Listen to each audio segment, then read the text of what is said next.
Hello po, Parsign. Magbibigay po ako ng reading ngayon araw.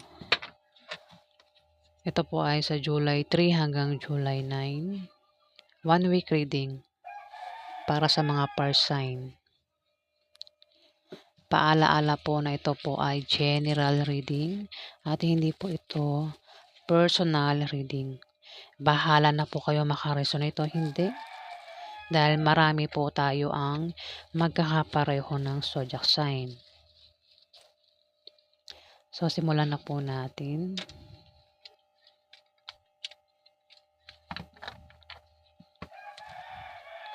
Ano ang ganap sa mga Parsign sa July 3 hanggang July 9?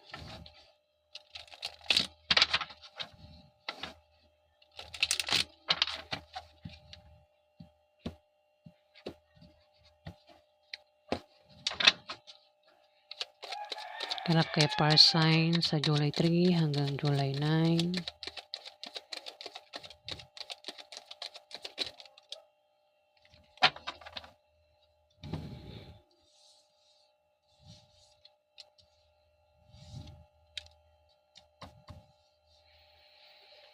Ikaw ito, Parsign, no? Isa kang babaeng Parsign.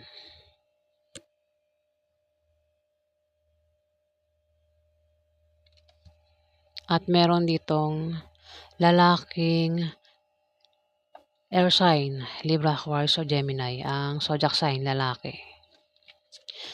May Knight of Wands. Ito ay malakas sa loob. Kaakit-akit. Hindi nga lang mapakali. Sa 1 week na yan, hindi siya magiging mapakali. At magiging mainitin ang ulo nito. Parsign, mag-ingat ka, Parsign. Baka mapaaway ka sa isang King of Swords. Ito ay Libra, Aquarius, o Gemini, lalaki. Pwede ito yung asawa mo, boyfriend mo, tatay mo, uncle mo, boss mo, o kung sino pa ito. Parsign, ang maaaring mamakaaway nga sa 1 week na yan.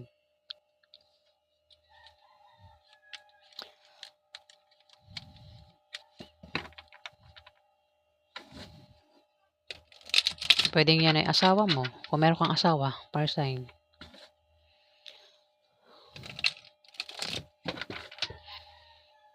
Si Queen of Wands, ito ay masayahin, may tiwala sa sarili, at nakakapukaw ng atensyon. Ito si Queen of Wands, ito ay magiging busy sa 1 week na yan sa kanyang trabaho o sa kanyang ginagawa. Si King of Swords naman, King of Swords, ito'y lalaking mapag-isip, matalino, patas, ethical, at 25 years old pataas. Libra kasi yan. Pag ganyan, Libra, patas ang turing sa lahat.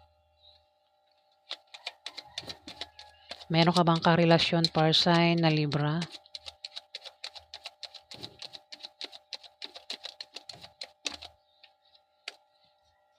Maaari magkaroon ng away sa inyo. Baka hindi kayo niyan, baka magkaroon ng tampuhan. At maaari makapagsalita. Hindi naman makapagsalita. Iinit lang ulo. O pwede rin. May hangman. May Ten of Cups. May darating na okasyon. O pagdiriwang. Pwedeng birthday. Inuman. Dibu. Kasal. O kung ano pa yan. Mukhang mahahang. Kung ano man yan na Parsign, may magaganap na kasiyahan party.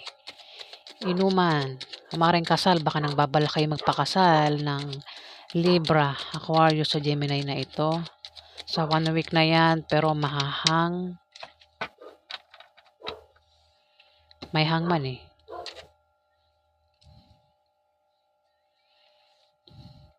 Ito ay tatama sa isang fire sign na may karelasyon na Libra, Aquarius sa Gemini. Maaaring magkaroon ng away sa inyo sa 1 week na 'yan. Dahil maaaring kasi meron yata kayong pinaplanong kung nagpaplano kayo, parang nagpaplano kayo magpakasal o magkaroon ng kasi may ano rito, pagdiriwang na magaganap, Puwedeng paghahandaan niyo 'yan, pero mukhang mahahang kaya maaaring magkaroon ng away sa inyong dalawa. Maaaring 'yan ang dahilan, fire sign. Puwedeng birthday na maaaring hindi matuloy. Hangman 'no, ayan. O puwedeng kasal, baka nagbabalak kayong magpakasal at maaaring hindi matuloy at magkakaroon ng away sa inyong dalawa ng karelasyon mo, fire sign. Itong Libra, Aquarius, o Gemini na 'yan. Ayan. Ito kasing pagdiriwang na 'to, kasiyahan na magaganap, kasiyahan 'yan sa pamilya niyo kung hindi naman kasiyahan sa inyong magkakaibigan, fire sign. Ikaw ng bahala maka-resonate, basta kasiyahan. Maaari din naman na magkaroon dito ng, reunion, ayan. Pero sumunod ang hangman, ibig sabihin hindi matutuloy.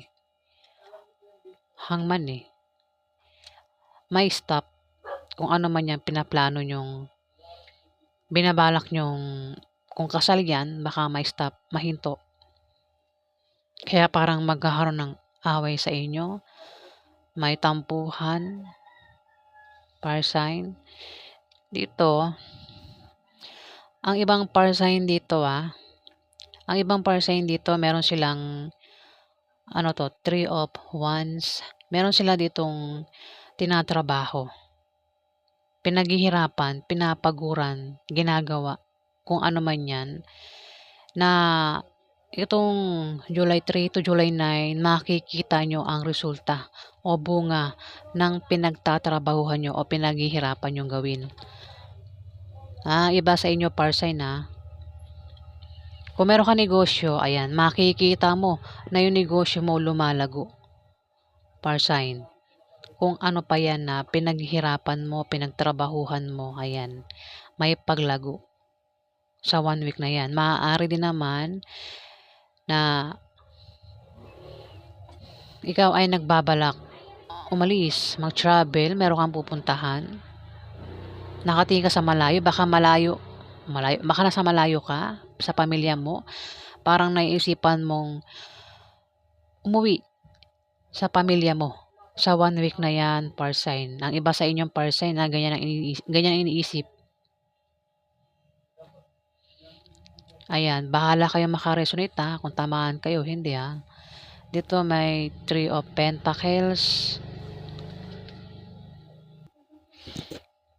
May 3 of Pentacles dito nakabaliktad. Ibig sabihin, kung meron kang gamit dyan, gamit o pera, fire sign, ingatan mo, maaaring mawala. Sa 1 week na 'yan, maraming fire sign, Sa mga fire sign dyan na may pera, gamit na iniingatan, maaaring mawala, kaya ingatan nyo. Dahil may tao sa paligid mo nagkaka-interes, fire sign.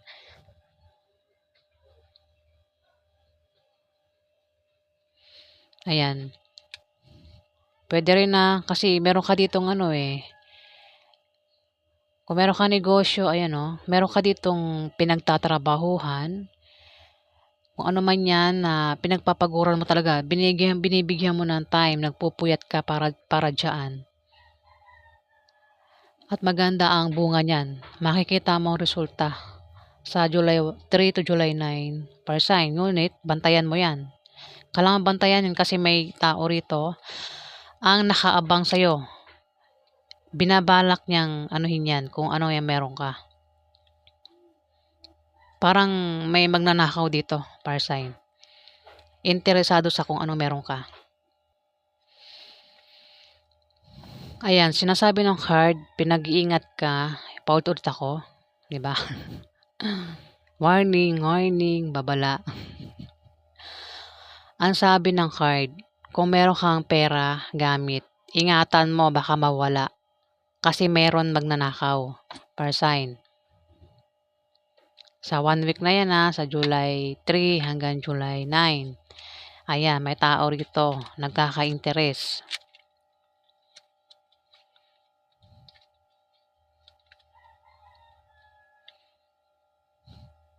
Ika nga, ano ba nangyari dito?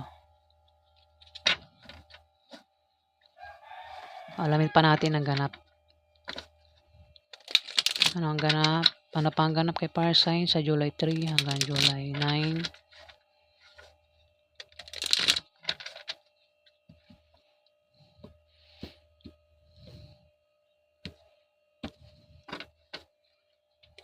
Ano pa ang ganap kay Fire Sign?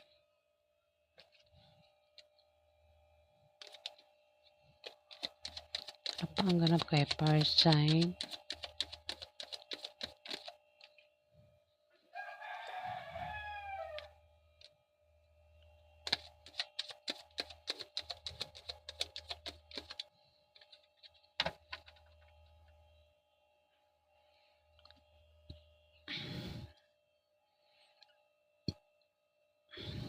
May Ace of Wands dito. Meron kang gagawin, sisimulang gagawin sa 1 week na yan, Fire Sign. At importante yan para sa'yo. Mari ikaw ay makipagsapalaran, meron kang paplanuhin, o mari may sanggol ang maring isilang sa 1 week na yan, Fire Sign. Pwede may buntis dito. Mukhang buntis, Fire Sign, nagkaka-interes sa kung anong meron ka. Kasi may buntis dito. Tumapat ang isang King of Swords. Pwede rin kasi ikaw ito. Pero pwede rin naman na hindi ikaw yan. Ito ay Libra, Aquarius, Gemini, lalaki.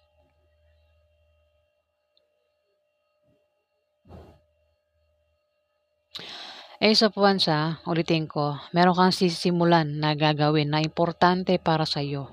Maaaring magbala kang makipagsapalaran, nagbabala kang mag-travel, umalis, maaaring magbala kang pumunta sa malayong lugar, pwedeng ibang bansa. Maaaring ang tinutukoy dito ay isang King of Swords, isang Libra, Aquarius, Gemini, nagbabalak umalis. May pupuntahan yan. Alin man sa inyong dalawa o baka naman ikaw yan, balak mong puntahan si Libra, Aquarius, Gemini, Fire Sign. Maaari din naman na may buntis talaga rito. Pwede ikaw buntis ka na o yung karelasyon mo buntis na.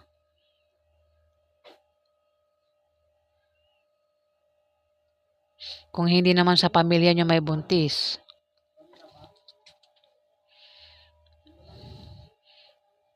pwedeng ito pwede rin magsisilang ng sanggol sa 1 week na yan o maaaring buntis pa lang. Pwede rin naman kung wala pang buntis, hindi ka pa buntis, pero meron kang asawa, maaaring mabuntis ka na sa 1 week na yan, Fire Sign. O ikaw ay makabuntis kung lalaki kang Fire Sign.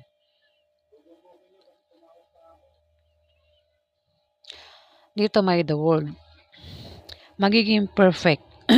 Magiging perfect ang sitwasyon mo sa 1 week na yan. Magiging perfecto. Perfecto, perfect. Maaari din na may darating sa iyong gantimpala. Maaaring makatanggap ka ng gantimpala o rewards kaya magkakaroon dito ng kasiyahan. Fire Sign. Maaaring makatanggap ka ng rewards na manggagaling sa trabaho mo o sa negosyo mo. Parangalan ka. O kung saan pa yan galing, baka sumali ka ng sports, nanalo ka. Sumali ka ng dance contest, singing contest, nanalo ka kaya nagka-awards ka. Etong week na to, Fire Sign. Basta may awards kang matatanggap dito, Fire Sign. Kung saan naman yan galing, pwede rin na may inaantay kang resulta.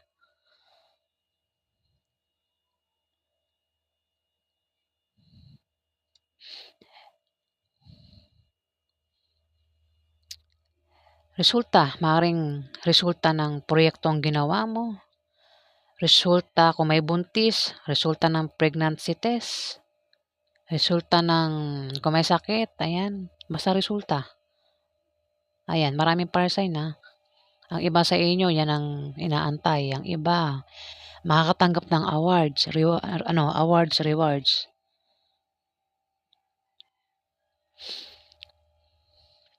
Ayan, nakalutang ka dito, Parang sa'yong mundo, hawak mo ang mundo. Parang walang pwedeng mangialam sa'yo. Sa 1 week na yan, para sign.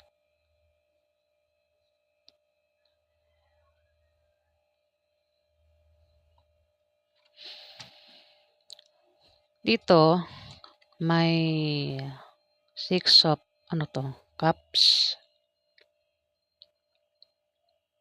Maring may tao dito, person ng maring ma-miss mo, maalala mo sa 1 week na yan.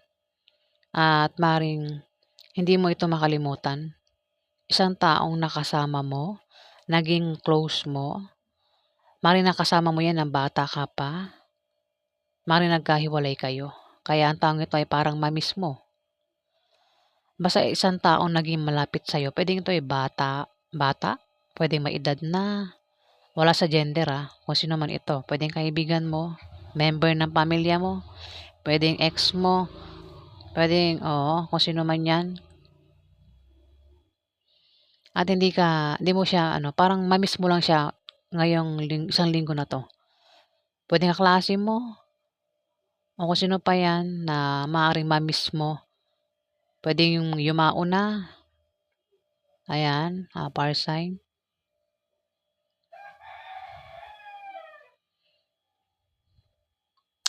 Kung buhay pa yan, maaaring nagkahiwalay kayo niyan. Pwedeng ex mo, nagkahiwalay kayo. O kung sino man to, maaaring nag-away kayo ng taong ito at mamiss mo. Itong July 3 hanggang July 9 at maaaring magkaroon ng pagbabati sa inyo. Para sign.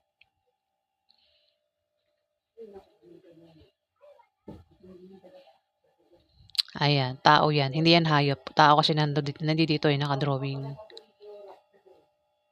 Maaari din naman, may tao rito ang pupunta sa'yo, may hatid balita. Isang taong kilala mo, pwedeng may dahilan kasi, may dahilan, lalapit ito sa'yo. O maaaring puntahan mo, may dahilan. Kasi dito sa picture binabasa ko.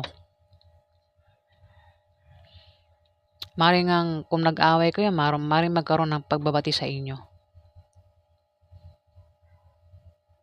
Ayan, para sign. Pero tumapat ang hangman. Hindi matutuloy. Maaaring magbalak kang puntahan ng taong ito o siya yung pumunta sa'yo pero hindi matutuloy kasi parang mahahang. Siguro dahil magiging busy ka. May dahilan ba't mahahang. Ayan May pwedeng kaibigan mo yan. Mamiss mo this week. Maaaring puntahan ka pero mahang, hindi matuloy. Maaaring bisitahin mo. Maaaring nakaaway mo, magkaroon ng pagbabati sa inyo pero mahahang. Para sign. Ayan. So yan po ang ganap sa inyo. Sa isang linggo na to, mga par sign, bahala na kayo kung tinamaan kayo sa reading na to. Kung hindi yan sa inyo. Par sign. Ito lang talaga, itong babala, ingat ka. Dahil kung meron kang pera gamit, ingatan mo mawala. May tao dito nagkaka-interes. Magnanakaw, par sign may taong magnanakaw dito.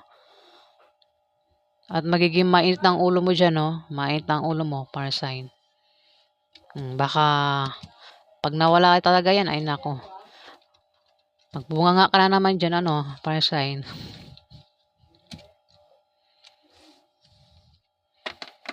Ayan. Pero kung sino man yan na mag-i-interest sa kung anong meron ka, kung bala ka nakawan, may karma yan. Mapaparusahan ng taong yan. Par sign. So, yan po ang ganap sa inyo. Kung nagustuhan niyo po ang aking reading, huwag kalimutan mag-like, mag-comment at mag-subscribe sa hindi pa po nakapag-subscribe. At sa mga subscribers po, maraming salamat po guys. Maraming salamat po.